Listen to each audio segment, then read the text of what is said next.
When Mr. and Mrs. Dursley woke up on the dull, gray Tuesday our story starts, there was nothing about the cloudy sky outside to suggest that strange and mysterious things would soon be happening all over the country. Mr. Dursley hummed as he picked out his most boring tie for work, and Mrs. Dursley gossiped away happily as she wrestled a screaming Dudley into his high chair. None of them noticed a large, tawny owl flutter past the window. At 8:30, Mr. Dursley picked up his briefcase, pecked Mrs. Dursley on the cheek, and tried to kiss Dudley goodbye but missed, because Dudley was now having a tantrum and throwing his cereal at the walls. "Little tyke," chortled Mr. Dursley as he left the house. He got into his car and backed out of number 4's drive. It was on the corner of the street that he noticed the first sign of something peculiar, a cat reading a map. For a second, Mr.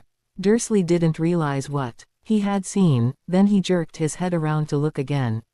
There was a tabby cat standing on the corner of Privet Drive, but there wasn't a map in sight. What could he have been thinking of? It must have been a trick of the light. Mr. Dursley blinked and stared at the cat. It stared back. As Mr. Dursley drove around the corner and up the road, he watched the cat in his mirror.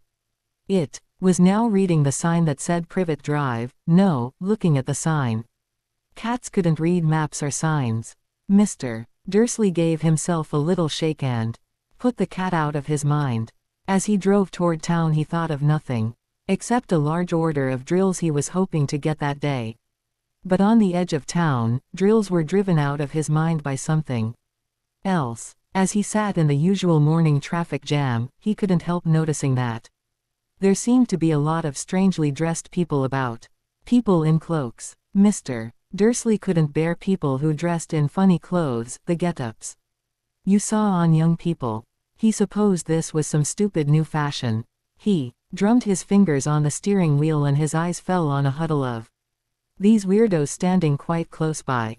They were whispering excitedly together. Mr. Dursley was enraged to see that a couple of them weren't young at all. Why, that man had to be older than he was, and wearing an emerald green cloak. The nerve of him. But then it struck Mr. Dursley that this was probably some silly stunt. These people were obviously collecting for something. Yes, that would be it. The traffic moved on and a few minutes later, Mr. Dursley arrived in the Grunnings parking lot, his mind back on drills. Mr. Dursley always sat with his back to the window in his office on the 9th floor. If he hadn't, he might have found it harder to concentrate on drills. That morning, he didn't see the owl swooping past in broad daylight, though people down in the street did. They pointed and gazed open-mouthed as owl after owl sped overhead. Most of them had never seen an owl even at nighttime. Mr. Dursley, however, had a perfectly normal, owl-free morning. He yelled at 5 different people. He made several important telephone calls and shouted a bit more. He was in a very good mood until lunchtime, when he thought he'd stretch his legs and walk across the road to buy himself a bun from the bakery. He'd forgotten all about the people in cloaks until he passed a group of them next to the baker's. He eyed them angrily as he passed. He didn't know why, but they made him uneasy. This bunch were whispering excitedly, too. And he couldn't see a single collecting tin. It was on his way back past them, clutching a large donut in a bag, that he caught a few words of what they were saying. The Potters, that's right, that's what I heard. Yes, their son, Harry. Mr. Dursley stopped dead. Fear flooded him. He looked back at the whisperers as if he wanted to say something to them, but thought better of it. He dashed back across the road, hurried up to his office, snapped at his secretary not to disturb him, seized his telephone, and had almost finished dialing his home number when he changed his mind. He put the receiver back down and stroked his mustache, thinking, no, he was being stupid.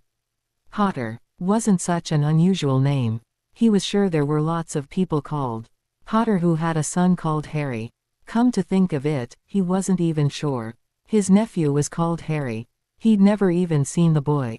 It might have been Harvey or Harold. There was no point in worrying Mrs. Dursley, she always got so upset at any mention of her sister. He didn't blame her, if he'd had a sister like that, but all the same, those people in cloaks.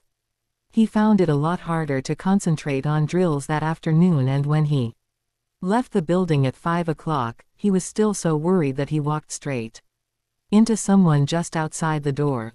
"Sorry," he grunted, as the tiny old man stumbled and almost fell. It was a few seconds before Mr. Dursley realized that the man was wearing a violet cloak. He didn't seem at all upset at being almost knocked to the ground. On the contrary, his face split into a wide smile, and he said in a squeaky voice that made passers-by stare, "Don't be sorry, my dear sir, for nothing could upset me today. Rejoice, for you know who has gone at last.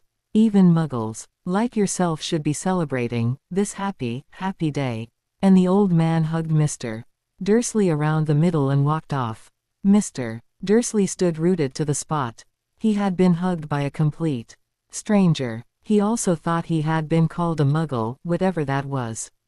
He was rattled. He hurried to his car and set off for home, hoping he was imagining things, which he had never hoped before, because he didn't approve of imagination. As he pulled into the driveway of number 4, the first thing he saw, and it didn't improve his mood, was the tabby cat he'd spotted that morning. It was now sitting on his garden wall.